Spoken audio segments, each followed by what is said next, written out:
ಇಂದೇ ಡೌನ್ಲೋಡ್ ಮಾಡಿ ಮತ್ತು ನಿಮ್ಮ ನೆಚ್ಚಿನ ಶೋಗಳನ್ನ ಆನಂದಿಸಿ. ಅಂತ ದುರ್ಬುದ್ಧಿ ಆದ್ರೂ ಅವಳಿಗೆ ಯಾಕೆ ಬಂತು ಅಂತವ ಅದನ್ನೇ ಯೋಚನೆ ಮಾಡ್ತಾ ಇದ್ದೆ. ಈಗ ನೀನ್ ನೋಡಿದ್ರೆ ಅದಕ್ಕೂ ಮೀರಿದೇನೋ ಐತೆ. ನೀ ಯೋಚನೆ ಮಾಡು ಅಂತಿದ್ಯಲ್ಲ, ನಂಗೆ ಯೋಚನೆ ಮಾಡ್ತಿದ್ರೆ ತಲೆ ಕೆಟ್ಟೋದಂಗ ಆಯ್ತೈತೆಪ್ಪ, ತಲೆ ಕೆಟ್ಟೋದಂಗ ಆಯ್ತೈತೆ. ಮಾವ ತಿಂದಿದ್ದನ್ನ ಜೀರ್ಣ ಆಗ್ಬೇಕು, ಹಾಗೆ ಮನ್ಸಿಗೆ ಬಿದ್ದ ವಿಷಯ, ಕಿವಿಗೆ ಬಿದ್ದ ಸುದ್ದಿ ಕೂಡ ಜೀರ್ಣ ಆಗ್ಲೇಬೇಕು.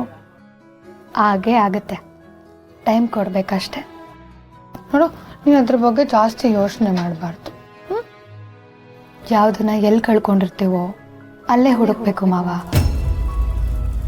ಅಲ್ಲೇ ಹುಡುಕ್ಬೇಕು.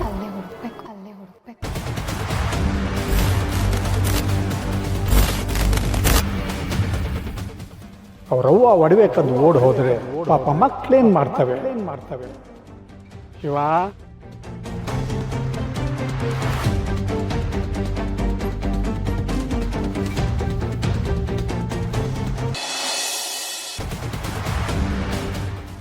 ಒಬ್ಬೊಬ್ರಿಗೂ ಕೊಡ್ತಾ ಇರ್ತೀನಿ, ಅವ್ರು ಇಸ್ಕೊತಾ ಇರ್ತಾರೆ. ಆಟೆಯ. ಶಭಾಷ್ ರಾಣಿ, ಇದು ಮಹಾಕಾಳಿ ಆಗೋದು ಅಂದ್ರೆ.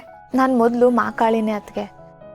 ಅಣ್ಣ ನೀನು ನನ್ನ ಮೇಲೆ ಇಟ್ಟೊಂದು ನಂಬಿಕೆ ಇಟ್ಟು ಈ ಮನೆ ಕಳ್ಸಿಕೊಟ್ಟಿದ್ದೀರಾ. ಇಲ್ಲಿ ಏನಾನ ಸಮಸ್ಯೆ ಆದರೆ, ನಾನು ಏನಾನ ಹೆಚ್ಚಿಗೆ ಮಾತಾಡ್ಬಿಟ್ರೆ ನೀವೆಲ್ಲ ನನ್ನ ಬಗ್ಗೆ ತೆಪ್ಪು ತಿಳ್ಕೊತೀರಾ ಅಂತ ನಾನು ಸುಮ್ಕೆ ಇದ್ದೆ. ಆಟೆಯ. ಆದರೂ ಆ ಮನೇಲಿರೋರೆಲ್ಲ ರಾಕ್ಷಸರೇ ಅಲ್ವಾ? ಅಲ್ಲಿ ಅಜ್ಜಿನೂ ಹಂಗೆ ತಾನೆ? ಇವ್ರ್ಯಾರಿಗೂ ಮನುಷ್ಯತ್ವ ಅನ್ನೋದೇ ಗೊತ್ತಿಲ್ಲ ಅತ್ಗೆ. ಗೊತ್ತಿಲ್ಲದೆ ಹೋದ್ರೆ ಕಲ್ಸು ರಾಣಿ, ಹಾಗೂ ಕಲೀಲಿಲ್ಲ ಅನ್ಕೋ 4 ಕೊಟ್ಟು ಕಲಿಸ್ಬೇಕು. ಅತ್ಗೆ, ನೀನು 1 ಹೇಳಿದ್ರೆ 2 ಮಾಡ್ತೀನಿ. ಈಗ ನೀನು 4 ಹೇಳಿದೆಯಲ್ಲ, 8 ಕೊಡ್ತೀನಿ ನೋಡಿ.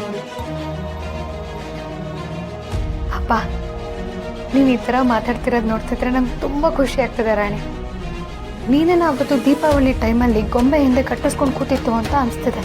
ಅತ್ಗೆ, ಅಣ್ಣ ನನ್ನ ಇಷ್ಟು ದಿನ ಇಷ್ಟೊಂದು ಚಂದಾಗಿ ನೋಡಿಕೊಂಡು ಬೆಳೆಸವನೆ. ನೀನು ಯಾರನ್ನ ನನ್ನ ತಂಟೆಗೆ ಬಂದರೆ ಅವ್ರಿಗೆ ಹೆಂಗೆ ನೋಡ್ಕೋಬೇಕು ಅಂತ ಕಲಿಸ್ಕೊಟ್ಟಿದ್ಯಾ. ನಿನ್ನಂತ ಅತ್ತಿಗೆ, ಅಣ್ಣನಂತ ಅಣ್ಣ ಇರುವಾಗ ಯಾವ ನಾದ್ನಿ ತಾನೇ ಕಣ್ಣೀರು ಹಾಕ್ತಾಳೆ, ಯಾವ ತಂಗಿ ತಾನೇ ಕಣ್ಣೀರು ಹಾಕ್ತಾಳೆ ಅತ್ತಿಗೆ.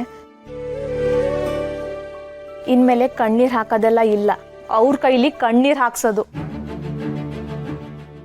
ಇಷ್ಟು ದಿನ ನನ್ನ ಗಂಡ, ನನ್ನ ಅತ್ತೆ ಪಟ್ಟಿರೋ ನೋವಿಗೆಲ್ಲ ಉತ್ತರ ನಾನು ಕೊಡ್ತೀನಿ.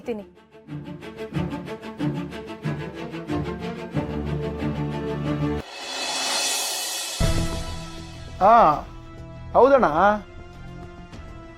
ಆಪ್ರೇಷನ್ಗೆ ಅದೆಷ್ಟೇ ದುಡ್ಡು ಖರ್ಚಾದ್ರೂ ನಾನು ಕೊಡ್ತೀನಿ. ಆದರೆ ಯಾರಿಗೂ ನಾನು ಕೊಟ್ಟೆ ಅಂತ ಗೊತ್ತಾಗ್ಕೂಡ್ದು. ಬಲಗೈ ಮಾಡಿದ್ದು ಎಡಗೈ ಗೊತ್ತಾಗಬಾರ್ದು ಕಂಡ್ರಲ್ಲ. ಸರಿ, ನಾನು ಆಮೇಲೆ ಮಾಡ್ತೀನಿ. ನಮ್ಮ ಮನೆ ದೀಪ